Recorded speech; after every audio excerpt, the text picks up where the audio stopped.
Right Ramachandra Rao గారు, so మనం చూసాం హైదరాబాద్ సెంట్రల్ యూనివర్సిటీ కోసం ఆ భూముల్ని కాపాడుకునే ప్రయత్నం ఎట్లా జరిగింది అనేది. కానీ వాళ్ళ ఇప్పటికి కూడా ప్రభుత్వ వాదన ఇంకా కూడా రకరకాలుగా విభిన్నంగా ఉంది. అక్కడ ఇంకా ఫేక్ వీడియోలు అంటూ నెమలు లేవు, అరుపులు అబద్ధం అంటూ రకరకాలుగా చెప్పే ప్రయత్నం చేస్తుంది. సో దాంతో పాటుగా జరిగినటువంటి స్కామ్ కూడా చూస్తుంటే ఏమనిపిస్తోంది ఆధారాలన్నీ చూస్తుంటే?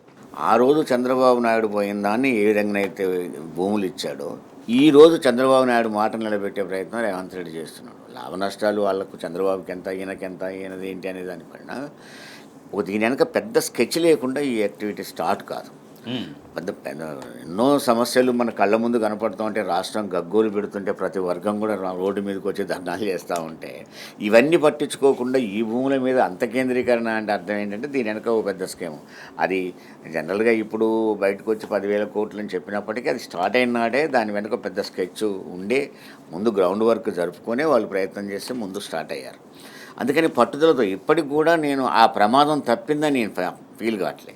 రకరకాల ఆలోచనలతో దాన్ని ఇంకా ముందుకు వస్తారు. దాన్ని అవసరం అంటే యూనివర్సిటీని ఎత్తేస్తామనే కాడికి వచ్చారు కదా. యూనివర్సిటీని తీసి ఇంకో కాడ పెడతామంటున్నారు కదా. యూనివర్సిటీని తీసేసినాక ఇక అందే ఉంది, భూములు మొత్తం ఇష్టానుసారిగా చేసుకోవచ్చు ఇక్కడ. అంటే దీని అనకం ఏంటంటే, పక్కనే ఉన్న కోకపేటలో ఇవాళ ఒక 2 సంవత్సరాల క్రితమే 100 కోట్లకి ఎకరం పోయింది. మరి ఇక్కడికి వచ్చేసరికి దీనికి 70 కోట్లకి ఎకరం ఎందుకు వస్తుంది ఇక్కడ?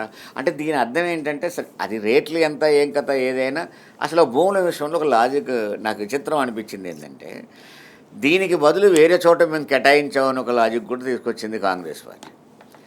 మరి వేరే చోట కేటాయించినప్పుడు అది తీసుకొచ్చి విద్యార్థులకు ఇచ్చి, యూనివర్సిటీకి ఇచ్చి, యూనివర్సిటీ భూములు గుంజుకునే బదులు మరి దాన్నే మీరు వాడుకోవచ్చు కదా డెవలప్మెంట్ కోసం. అక్కడ వాడుకోవచ్చు. ఇండస్ట్రీస్ పెడతారా, మరోటి పెడతారా, ఆ భూములనే వాడుకోవచ్చు కదా. అది యూనివర్సిటీకి వేయడం ఎందుకు, ఈ భూములు వాడుకోవడం ఎందుకు? రెండోది ఏంటంటే, ఇది ఒక వర్సెస్ తీసుకొస్తున్నారు, ప్రభుత్వం వర్సెస్ యూనివర్సిటీ అని. ఆ భూములు ఎవరిది అనేది ఒక చర్చ తీసుకొస్తున్నారు. అసలు యూనివర్సిటీ ఎవరిది? మరి భూములు ఎవరిది ఒక క్వశ్చన్ తీసుకొస్తున్నారు. యూనివర్సిటీ ఎవరిది? అది ప్రభుత్వాన్ని కదా.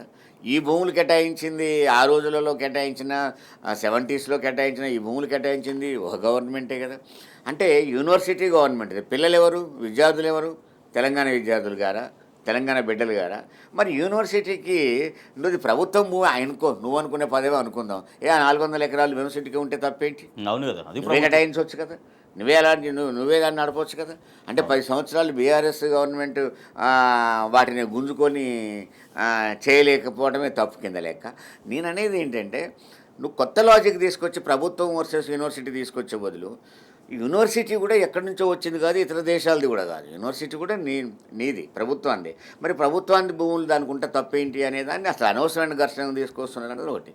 రెండోది ఏంటి, అసలు అది ఒక పెద్ద దాంట్లో ఉన్న ఏ అయితే వన్యమృగాలు కనపడుతున్నాయో వాటి విషయాల్లో ఒక తప్పుడు వాహనాలు తీసుకొస్తున్నారు. నెమళ్ళు లేవు, కూతలు లేవు అని ఒక తప్పుడు వాదన తీసుకొస్తున్నారంటే, బట్ ఏది ఏమైనా వాళ్ళు తీసుకొచ్చే వాదనలు బట్టి చూసినప్పుడు ఒక పెద్ద స్కెచ్ దీని వెనుక ఉన్నది. దీన్ని వాళ్ళు వదిలిపెట్టలేదు. ఇది ప్రమాదం మనం దాటిపోలేదు కాబట్టి దీన్ని జాగ్రత్తగా అందరు కలిసి కాపాడుకోవడంలోనే. అందువల్ల పిల్లలు బాగా చేశారు. కానీ ఆ మద్దతు అన్ని వర్గాల నుంచి వస్తుంది, ఇంకా రావాలి.